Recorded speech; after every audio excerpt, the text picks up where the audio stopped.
अरे भगवान, इसे क्या हुआ? इंद्री, उठो इंद्री। ना जाने हमारी ये पानी की तकलीफ कभी दूर होगी भी या नहीं। हम तो जब से पैदा हुए हैं पानी की एक एक घूंट को तरसते हैं। भगवान, हम पर दया कर। आप सभी ने ये कहानी तो 1000 बार सुनी होगी कि कुआं खोदते वक्त जमीन के नीचे से खजाना मिल गया। लेकिन रामपुर गांव के लोगों के लिए सबसे बड़ा खजाना कौन सा है? पानी। हाँ, पानी। और यही खजाना हम कैसे हासिल कर सकते हैं, यही बताने के लिए आज हम सब यहाँ आपके सामने हाजिर हुए हैं। अब तक कुल 22 गांवों में हमने ये सफलता पाई है। उनमें से 10-12 गांव तो ऐसे हैं जो अपने आसपास के गांवों को भी पानी देते हैं। सालों साल उन गांवों में पानी बना रहता है। अब आप सभी गांव वालों को भी यह खजाना पाने के लिए मेहनत करनी होगी। तो क्या आप सब तैयार हैं? अरे भाई, बस करो, हमें पानी की बातें सुना रहे हो, जबकि तुम्हारे अपने गांव में ही पानी नहीं है।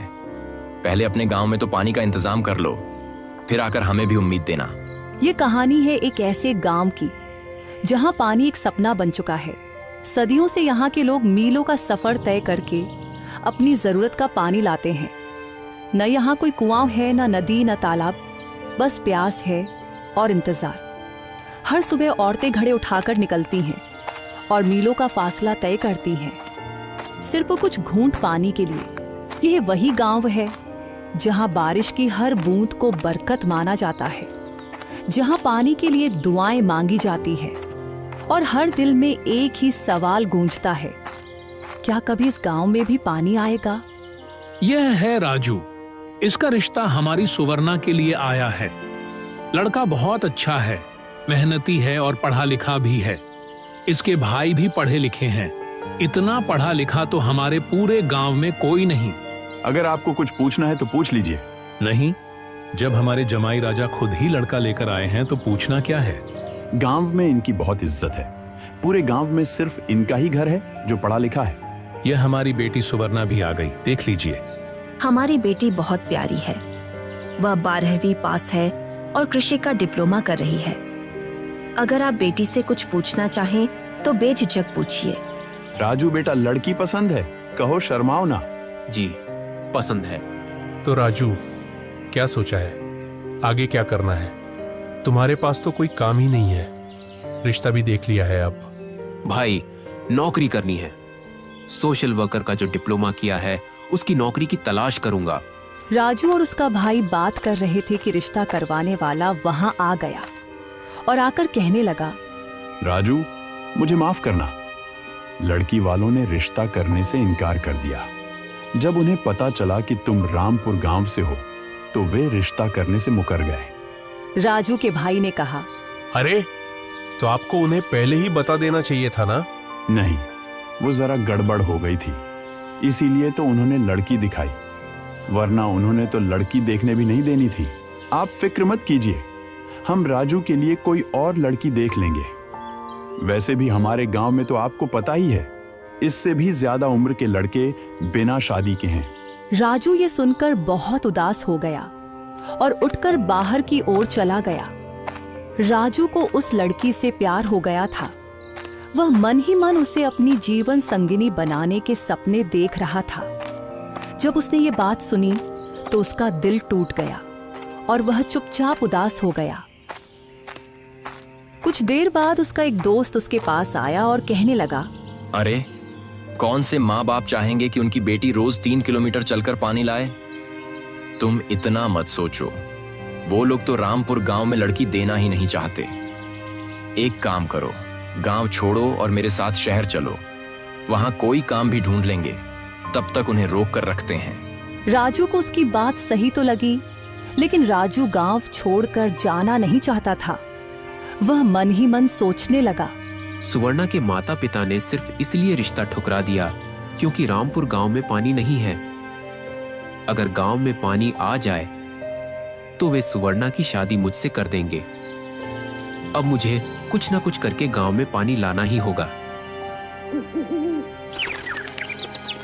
अगले दिन सुबह होते ही राजू गांव की कुछ औरतों के पास चला गया और जाकर उन्हें कहने लगा, चाची, मुझे गांव में पानी लाना है।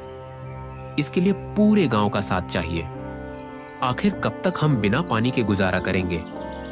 अब मुझसे और नहीं देखा जाता। मैं चाहता हूं कि हमारे गांव में भी पानी हो। अच्छा, तो ये सब कुछ हमें क्यों बता रहा है? हम तो औरतें हैं, हम तेरा कितना साथ देंगी। गांव के मर्दों के साथ मिलकर पानी का इंतजाम कर। पानी सिर्फ मर्दों की समस्या नहीं है, पूरे गांव को पानी की जरूरत है। अगर गांव की औरतें खड़ी हो जाई तो पूरा गांव जाग जाएगा।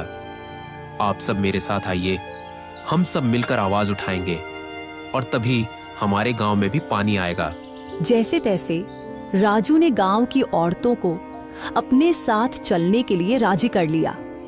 कुछ देर बाद राजू सुवर्णा से बात करने के लिए उसके पास गया। सुवर्णा एक कॉलेज की छात्रा थी और रोज अपने घर से कॉलेज जाया करती थी। रास्ते में राजू और सुवर्णा की मुलाकात हुई। राजू ने सुवर्णा से कहा, सुवर्णा, मैं आपसे बात करना चाहता हूं। मैं गांव वालों को साथ मिलाकर गांव में पानी लाने की कोशिश कर रहा हूं। मुझे यकीन है कि मैं हमारे घर के दरवाजे तक पानी ले आऊंगा, लेकिन सिर्फ अपने लिए नहीं। जब तक गांव के हर घर तक पानी नहीं पहुंचा देता, तब तक शादी नहीं करूंगा। क्या आप तब तक मेरा इंतजार करोगी? सुवर्णा ने कोई जवाब नहीं दिया और चुपचाप वहां से चली गई। अब वो भी राजू को चाहने लगी थी। राजू ने एक ऐसा चैलेंज ले लिया जो कि नामुमकिन के बराबर था, क्योंकि सदियों से इस गांव में पानी नहीं आया था और न ही कभी किसी ने इस गांव में पानी लाने की कोशिश की। अब देखना यह है कि क्या राजू इस मिशन में कामयाब होता है या नहीं। चाचा, आप हमारे गांव के बुजुर्ग हैं। आपको तो अच्छी तरह पता है कि हमारा गांव पानी की कमी की वजह से कितनी मुश्किलों का सामना करता है। हमारे गांव की औरतों को रोज 3 किलोमीटर दूर जाकर पानी लाना पड़ता है, और वो भी सिर्फ जरूरतें पूरी करने के लिए। चाचा, मैं चाहता हूं कि हम सब मिलकर अपने गांव में पानी लाने की कोशिश करें। इस नेक काम के लिए आपको मेरा साथ देना होगा। राजू बेटा, मैं तो जरूर तुम्हारा साथ दूंगा, लेकिन अब मेरी बात ज्यादा लोग नहीं सुनते। तुम्हें गांव के सरपंच से बात करनी चाहिए। अगर वो तुम्हारी बात मान गया और तुम्हारा साथ दिया, तो यकीन मानो पूरा गांव तुम्हारे साथ खड़ा हो जाएगा। चाचा की बात सुनकर राजू गांव के सरपंच के पास चला गया। सरपंच जी, मैं आपके पास गांव के एक बहुत बड़े मसले के ऊपर बात करने के लिए आया हूं। मुझे उम्मीद है कि आप मेरी बात जरूर सुनेंगे। हाँ राजू, बोलो क्या बात है, मैं सुन रहा हूँ। मैं चाहता हूं कि हमारे गांव में भी पानी हो। हमारी औरतों को दूर दराज जाकर पानी नहीं लाना पड़े। इसके लिए जो भी करना पड़े हमें करना चाहिए। अगर पूरा गांव मिलकर एक कुआं खोदे तो क्या पता जमीन से पानी निकल आए। अरे राजू, कौन सी बातें करते हो? कौन इतनी मेहनत करेगा? और वैसे भी पहले भी गांव के लोगों ने एक बार कुआं खोदा था, लेकिन उसमें से पानी नहीं निकला, और तब से लोगों का कुएं पर से विश्वास उठ चुका है। कोई भी तुम्हारा साथ नहीं देगा। सरपंच की बात सुनकर राजू बहुत मायूस हुआ और जाकर एक पेड़ के नीचे बैठ गया। ऐसे कैसे गांव में पानी आएगा जब तक कि गांव के लोग ही मेरे साथ न चलेंगे? कुछ न कुछ तो ऐसा करना पड़ेगा कि गांव के लोगों के अंदर भी जज्बा आए और वे मेरे साथ पानी ढूंढने में मदद करें। लेकिन ऐसा कैसे हो सकता है? अभी राजू उतना ही सोच रहा था कि उसके दिमाग में एक आइडिया आया। अगर गांव के लोगों को 1-2 दिन के लिए गांव के अंदर ही पानी मिल जाए तो उन्हें पानी की अहमियत का अंदाजा होगा। क्यों ना मैं गांव के अंदर पानी का टैंक ले आऊं, ताकि जब लोग पानी के टैंक से पानी लें तो उन्हें यह पता चले कि गांव में पानी आने से कितना फायदा है, और इस तरह लोगों में गांव में पानी लाने का जज्बा भी पैदा होगा। हाँ, यह ठीक है, मैं ऐसा ही करता हूँ। राजू के पास कुछ पैसे जमा थे। राजू ने इन पैसों से पानी का एक टैंक लाकर गांव में खड़ा कर दिया और ऐलान कर दिया कि जिसे भी पानी चाहिए वह आकर टैंक से फ्री में पानी ले जाए। पूरे गांव में हलचल मच गई। जब लोगों ने यह सुना तो वे भागते हुए पानी लेने के लिए आ गए। ये पानी का टैंकर मैं लेकर आया हूँ।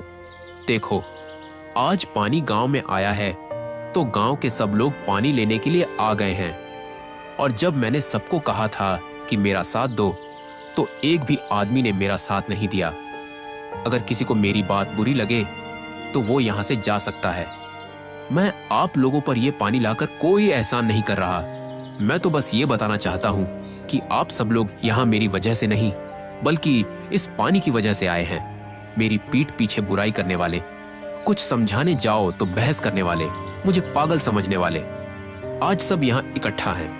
अरे लेकिन ये तो थोड़ा सा पानी है, कितने दिन इस्तेमाल कर लोगे?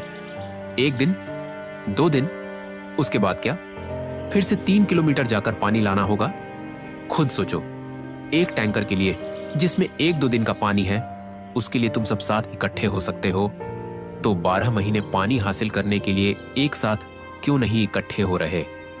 अगर पूरा गांव मिलकर सरकार के सामने आवेदन करे तो हमारे गांव रामपुर में पानी आने से कोई नहीं रोक सकता। हाँ, हाँ, राजू हाँ, बिल्कुल सही बोल राजू रहा है। बिल्कुल सही बोल रहा है। राजू की बातें गांव वालों की समझ में आ गई और पूरे गांव ने राजू का साथ देने का फैसला कर लिया।